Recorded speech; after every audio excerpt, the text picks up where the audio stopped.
Greetings, my name's Eddie. I'm the creator of CrawlerInnovations. This build breakdown is going to cover the build named Blue Torch. Blue Torch was not necessarily a name that I picked for it. It was just that's how this vehicle arrived to CrawlerInnovations as a chassis back in 2016. But the story for this car starts much earlier, back in 2012. At least from my research, from what I can find. I don't know who the car was originally built for, but I know that Death Metal Garage, who is owned by Jerry Justice, he's the creator of that. His company is located in Missouri. He's a member of the RCCrawler Forum and a vendor on there. Also has a Facebook page if you're looking to have custom chassis work still done, because he does very good work. This was built for what from what I can find anyway, for high horsepower Cummins, who's a member on the RCCrawler Forum. I wanted something built, and I guess had this built. I don't know if he painted it red or if it came to him red, because at some point in the early pictures on the RCCrawler Forum, this truck was all red. And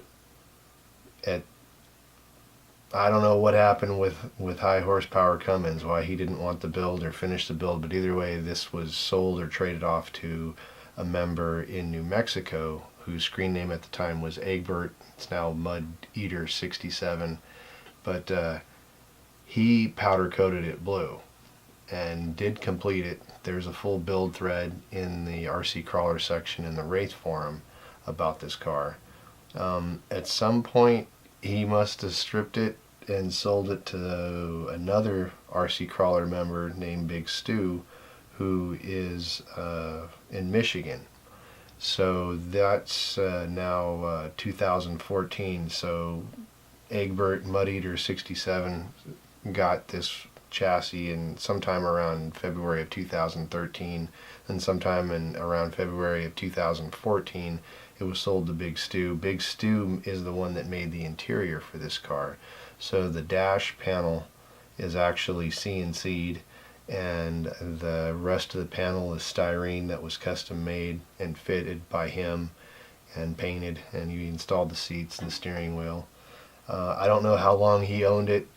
From one of his posts, it sat around on his shelf far too long and wasn't getting used, and it was sold or traded to somebody else.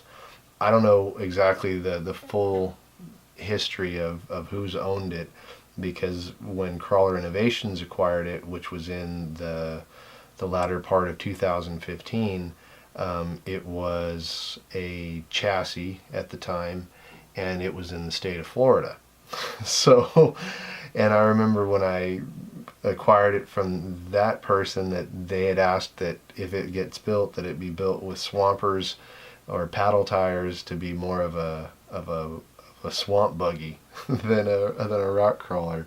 Axles that are in it are Vanquish products axles. They're full aluminum axles. The rear is a centered Curry rock jock, and it has the Vanquish spool in it with the axial underdrive gears, and the Vanquish straight axle shafts are in it in the rear. The front axle is an AR60, but a Vanquish version, so it has the newer it's the V2 axle that has the giant or the large size inner bearing for the pinion. And another reason why it was chosen was because it would work easily with the Dinky RC truss, servo mountain truss, which puts the steering servo on the axle, so it gets it real low and it works really well, especially for rock crawling. So my design for this car from the get-go was to use it as an RC rock crawler, primarily because it came and was designed with the Dinky RC split skid, which uses a axial AX10 transmission gears inside of a custom-made skid plate. That so basically you get an ultra low center of gravity with the gears down low, but you also run a secondary transmission up under the hood, and so you get double the reduction. So this vehicle has very little torque twist, and it works really well. I mean, it just keeps climbing. It doesn't stop. It's very heavy because it is solid rod, and the metal panels that you see on it are welded to it, at least those that are the body color of blue. It weighs 10 pounds, 7 ounces. It was constructed from 3/16 solid rod. Suspension links are all Vanquish products, titanium, 3/16 titanium. The shocks are custom made Traxxas big bores. They're the 4-inch version. So it has MIP drive shafts. It has a 7955 high-tech front steering servo. It has a Castle Creations Mama Max Pro 1-cell ESC. It's a censored ESC. Castle Creations BEC. Futaba transmitter and receiver. Has a Tekin Rock 412 motor in it, and it uses a 4S LiPo that's kept in the rear under the battery tray. That was a custom made tray in order to hold the battery. We would use a 2200 4S 60C LiPo in this, and it would I mean, we'd never run the battery dead. It has our 6-bolt wheels. These are the 1.5-inch wide versions, and these tires are the RC 4-wheel drive Goodyear Wrangler MTRs.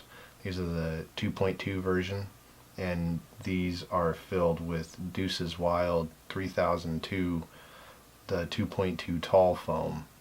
CWR-3002 is the part number of that foam.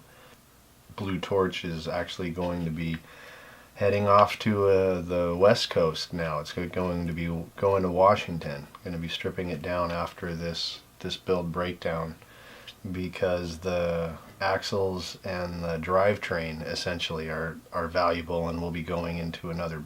Hopefully you've enjoyed this one. Thank you for watching. Have a great day.